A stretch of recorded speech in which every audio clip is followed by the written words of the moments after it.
but I'm just issuing a stern warning.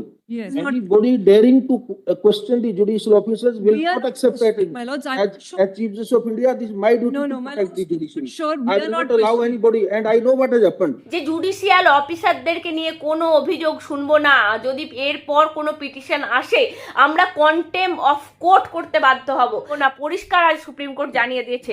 বারবার করে পশ্চিমবঙ্গ থেকে শুধু এসআইআর এসআইআর এসআইআর, সুপ্রিম কোর্টে কি আর কোনো মামলা হবে না, শুধু এসআইআর এর মামলাই হবে? অভিষেক মনু সিংভি বা কপিল সিব্বালদের মতো লয়ার লাগছে না। এখন মেনকা গুরুস্বামী আর কল্যাণ বন্দ্যোপাধ্যায় ফ্রিতে দুটো লয়ার আছে, রাজ্য সরকারের যাবেন, সুপ্রিম কোর্টে পিটিশন করবেন, কোনো কারণ ছাড়াই যাবেন। কত রোহিঙ্গা পেলেন, তখন জ্ঞানেশ কুমার বলেছেন আমি পলিটিক্যাল কোনো নেতা, সে ভাজপা হতে পারে, তৃণমূল হতে পারে, তাদেরকে নিয়ে আমি কোনো রকম কথা বলতে রাজি নয়। নমস্কার দর্শক, আমি রোজিনা রয়েছি আপনাদের সঙ্গে আবারও সুপ্রিম কোর্টে মেনকা গুরুস্বামী কল্যাণ বন্দ্যোপাধ্যায়। এবার তো মেনকা গুরুস্বামী রাজ্যসভায় চলে গেছেন, কার্যত ফ্রিতে পাওয়া যাবে, কোনো রকম মেনকা গুরুস্বামীকে আজ ফিস দিতে হবে না। এসআইআর নিয়ে কালকেও আপনারা শুনেছেন, কার্যত এসআইআর নিয়ে সুপ্রিম কোর্ট বলছেন আমাদের কি আর কোনো কাজ নেই, এই শুধু পশ্চিমবঙ্গ পশ্চিমবঙ্গ করতেই থাকবে। মেনকা গুরুস্বামী আজকেও আবার অ্যাপ্লাই করেছেন এসআইআর নিয়ে, কার্যত তিনি বলতে গেছেন জুডিশিয়াল অফিসারদের উপর ভরসা রাখতে পারছেন না, জুডিশিয়াল অফিসারদের উপর ভরসা রাখুন, তাদেরকে নিয়ে কোনো অভিযোগ শুনবো না, পরিষ্কার আজ সুপ্রিম কোর্ট জানিয়ে দিয়েছে। বারবার করে পশ্চিমবঙ্গ থেকে শুধু এসআইআর এসআইআর এসআইআর, সুপ্রিম কোর্টে কি আর কোনো মামলা হবে না, শুধু এসআইআর এর মামলাই হবে? মেনকা গুরুস্বামী কল্যাণ বন্দ্যোপাধ্যায় সুপ্রিম কোর্টে বিচারপতিরা এমন কি এটাও বলতে বাধ্য হয়েছেন, বারবার পিটিশন আসছে, আমরা কিন্তু কন্টেম অফ কোর্ট করতে বাধ্য হব। ইতিমধ্যেই দেখা যাচ্ছে যে আজকে রাজ্যে মুখ্য নির্বাচন কমিশনার জ্ঞানেশ কুমার এসেছেন, তিনি সাংবাদিক সম্মেলন করছেন। এইবার আর অন্যান্য নির্বাচনের মতো হবে না, কারণ পশ্চিমবঙ্গের ল অ্যান্ড অর্ডার এইবারে কিন্তু খুব ভালোভাবে লক্ষ্য রাখা হবে। ভোটারদের উপর যদি হুমকি, ভোটারদের উপর যদি কার্যত শাসানি হয়, তার বিরুদ্ধে কিন্তু ব্যবস্থা হবে। বারবার করে তিনি পরিষ্কার করে বলে দিয়েছেন, ডিএম সিপি এসপিদেরকে বলেছেন নিরপেক্ষভাবে কাজ করার জন্য। এইবারে যদি কোনো রকম পশ্চিমবঙ্গের ল অ্যান্ড অর্ডার বিঘ্নিত হয়, রাজ্য সরকারের উপর তিনি পুরো দায়টা চাপিয়েছেন। আর বলছেন এই যে কেন্দ্রীয় বাহিনীদেরকে কাজে লাগানো হয় না, এবার কিন্তু কেন্দ্রীয় বাহিনীদেরকে কাজে লাগানো হবে। আর একটা বিষয়, সুপ্রিম কোর্টে কালও গিয়েছিলেন মেনকা গুরুস্বামী কল্যাণ বন্দ্যোপাধ্যায়, আজকেও মেনকা গুরুস্বামী কল্যাণ বন্দ্যোপাধ্যায় গিয়েছিলেন সুপ্রিম কোর্টে। রীতিমতো বিচারপতিরা ক্ষুব্ধ, বারবার করে পশ্চিমবঙ্গ থেকে এসআইআর নিয়ে যেখানে জুডিশিয়াল অফিসাররা কাজ করছে, সেখানে বারবার করে পশ্চিমবঙ্গ থেকে ইনারা পিটিশন নিয়ে যাচ্ছেন, ক্রমশ সুপ্রিম কোর্টের দ্বারস্থ হচ্ছেন। যেখানে জুডিশিয়াল অফিসাররা কাজ করছেন, আজকে বিচারপতিরা পরিষ্কার করে মেনকা গুরুস্বামীকে বলেছেন যে জুডিশিয়াল অফিসারদেরকে নিয়ে কোনো অভিযোগ শুনবো না, যদি এরপর কোনো পিটিশন আসে আমরা কন্টেম অফ কোর্ট করতে বাধ্য হব। তখন মেনকা গুরুস্বামী কার্যত তিনি বলছেন যে আমরা তো করিনি, কিন্তু কালকেও আপনারা এসেছেন, আজকেও আপনারা আসছেন, যেখানে কলকাতা হাইকোর্টের প্রধান বিচারপতি জানিয়েছেন ইতিমধ্যেই 60 লক্ষের মধ্যে 10 লক্ষ হয়ে গেছে, আরও তারা কোনো রকম ছুটি না নিয়ে তারা এই কাজটা সম্পন্ন করার চেষ্টা করছেন। এমনকি আর একটা বিষয়, যে বিষয়টা বারবার করে জানিয়েছেন, এই যে 10 লক্ষ ভোটার, সেই 10 লক্ষ ভোটারের মধ্যে কতজন বাদ গেল না গেল সেটা কিন্তু তারা ক্রমশ প্রকাশ্য তারা লিস্ট করে সুন্দরভাবে বলে দেবেন, কিন্তু এদের তো হবে না, কারণ এদের কিছু একটা নিয়ে সুপ্রিম কোর্টের দ্বারস্থ হতেই হবে, কিছু একটা নিয়ে সুপ্রিম কোর্ট যেতে হবে। কারণ মেনকা গুরুস্বামীকে তো ফ্রিতে অ্যাপয়েন্ট করা হয়ে গেছে, তাকে রাজ্যসভায় পাঠিয়ে দেওয়া হয়েছে, আর তো কোনো লয়ারের অভিষেক মনু সিংভি বা কপিল সিব্বালদের মতো লয়ার লাগছে না। এখন মেনকা গুরুস্বামী আর কল্যাণ বন্দ্যোপাধ্যায় ফ্রিতে দুটো লয়ার আছে, রাজ্য সরকারের যাবেন, সুপ্রিম কোর্টে পিটিশন করবেন, কোনো কারণ ছাড়াই যাবেন। আমি বলছি জুডিশিয়াল অফিসার, যেখানে দেখা যাচ্ছে কলকাতা হাইকোর্ট এবং পশ্চিমবঙ্গের গোটা সব জুডিশিয়ারি মিলিয়ে প্রায় 500 জন জুডিশিয়াল অফিসার কাজ করছেন। ঝাড়খণ্ড, উড়িষ্যা আপনাদেরকে প্রথমেই বলেছিলাম, সেখান থেকে 200 জন।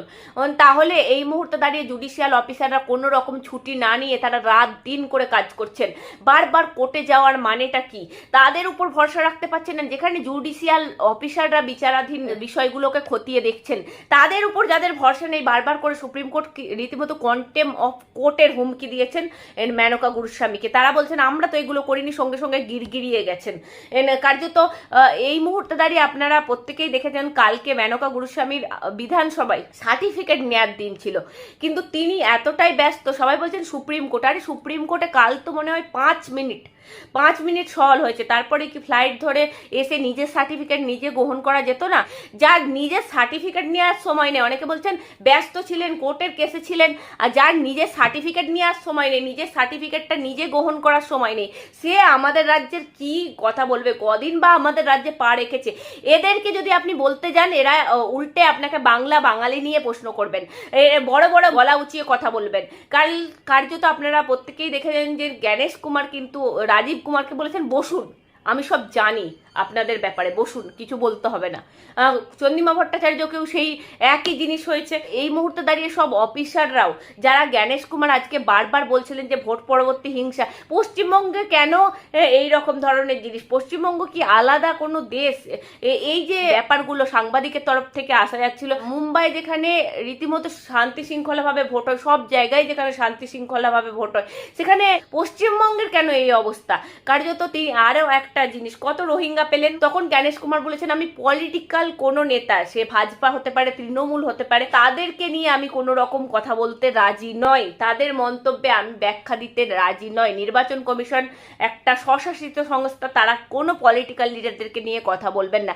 আমি বলছি এই মুহূর্তে দাঁড়িয়ে যে বিষয়টা দাঁড়াচ্ছে, তো আমরা যাচ্ছি সুপ্রিম কোর্টে, মানুষের জন্য যাচ্ছি, আমি বলছি এসআইআর হয়েছে, মমতা বন্দ্যোপাধ্যায় আপনার আর অফিসাররা কাজ করছেন, আপনারা যদি খুঁটিয়ে ভালো করে সুন্দরভাবে যদি আপনারা কাজটা করতেন, তাহলে এতজন বিচারাধীন থাকতেন না। যে বিএলও অফিসাররা তারা কেন খুঁটিয়ে সুন্দর করে রাত দিন করে, আজ জুডিশিয়াল অফিসাররা যেভাবে কাজ করছেন রাত দিন ব্যয় করে, তাহলে আপনারা কেন সেই কাজটা সম্পন্ন করতে পারলেন না? যখন বিচার বিভাগীয় ব্যবস্থার কাছে আজকে দ্বারস্থ হতে হয়েছে, তো তাদের উপর ভরসা রাখুন। তাদের উপর ভরসা না রেখে বারবার সুপ্রিম কোর্টে খোঁচা, ফ্রিতে লয়ার পেলে যা হয় যখন ইচ্ছা কোর্ট কেস করা যায়। এখন আর মেনকা গুরুস্বামীকে রাজ্যসভার সাংসদ পদ দিয়ে দেওয়া হয়েছে, তাতেই তিনি মামলাগুলো করে দেবেন। ফ্রিতে লয়ার পেয়ে বারবার সুপ্রিম কোর্ট, সেই জন্যই কন্টেম অফ কোর্ট হবে এবার যদি একটা অকারণে পিটিশন দায়ের হয় সেই পিটিশনের বিরুদ্ধে। এরকম হুমকি দিয়েছেন এবং জ্ঞানেশ কুমার আশ্বস্ত করেছেন পশ্চিমবঙ্গে এইবারে ল অ্যান্ড অর্ডার কড়াভাবে দেখা হবে, এক চুল এদিক ওদিক হবে না, ইতিমধ্যেই তিনি আশ্বস্ত করেছেন। আর যদি হয়, কেউ যদি হুমকি দেয় ভোটারদেরকে গিয়ে, তাহলে তার বিরুদ্ধে কঠোর থেকে কঠোরতর ব্যবস্থা হবে। জ্ঞানেশ কুমার আজ পরিষ্কার করে জানিয়ে দিয়েছেন, কারণ পশ্চিমবঙ্গে যেভাবে আমরা ভোট সন্ত্রাস দেখেছি, সাংবাদিকরা বারবার করে বলেছেন প্রি পোল পোস্ট পোল দুটো বিষয়ই কিন্তু আমরা নজর রাখছি।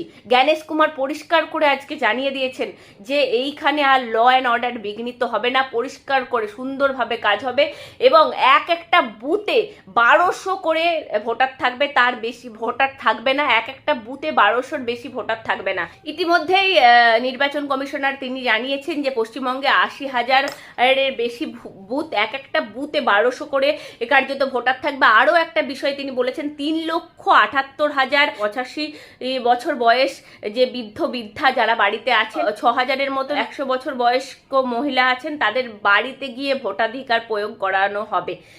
হিংসা বরদাস্ত নয়। জ্ঞানেশ কুমার কিন্তু কড়াভাবে মন্তব্য করেছেন যে হিংসা বরদাস্ত না। আরেকটা বিষয় সব থেকে উল্লেখযোগ্য আজকে জ্ঞানেশ কুমারের সাংবাদিক সম্মেলনে, ইসিআই নেট ডাউনলোড করে রাখুন, সেখানেই দেখা যাবে কত পার্সেন্ট কোন বুথে ভোট হচ্ছে, এমনকি রেজাল্টের খবরও সেখানে জানা যাবে। তিনি আর একটা বিষয় বলছেন, রুল অফ ল বজায় রাখতেই হবে, বজায় রাখবে রাজ্য সরকার, তাদের উপর সম্পূর্ণ দায়িত্ব। মহারাষ্ট্রে যদি এক ফেজে ভোট করা সম্ভব হয়, তাহলে পশ্চিমবঙ্গে হবে না কেন? সাংবাদিকরা যখনই প্রশ্ন করলেন, তখন তিনি বললেন এইবারে পশ্চিমবঙ্গে পরিষ্কারভাবে ভোট হবে, আর পশ্চিমবঙ্গ আর হিংসা কোনোভাবেই বরদাস্ত করবে না। জিরো টলারেন্স বলেছেন, প্রত্যেকের বিরুদ্ধে ব্যবস্থা করা হবে এবং এসপি সিপি ডিএমদেরকে পরিষ্কার করে বলা হয়েছে যে আপনারা নিরপেক্ষভাবে কাজ করবে না। দর্শক কি বলবেন? এইবারে আশা করছি কোথাও না কোথাও খেলা ঘুরে যেতে পারে। এইবারে ভোট আমাদের এখানে যে আমাদের অভিজ্ঞতা আছে ভোট নিয়ে, যে সন্ত্রাসের আবহে আমাদের পশ্চিমবঙ্গে ভোট হয়, আর যাই হোক এই মুহূর্তে দাঁড়িয়ে সন্ত্রাসের আবহে আমার মনে হয় ভোটটা এইবারে হবে না। কারণ কেন? নির্বাচন কমিশনার সম্পূর্ণ দায়িত্ব নিয়ে বলেছেন এইবারে কোনো ল অ্যান্ড অর্ডার বিঘ্নিত হবে না। কি বলবেন অবশ্যই কমেন্ট বক্সে কমেন্ট করবেন। নজর রাখবেন বঙ্গ টিভি।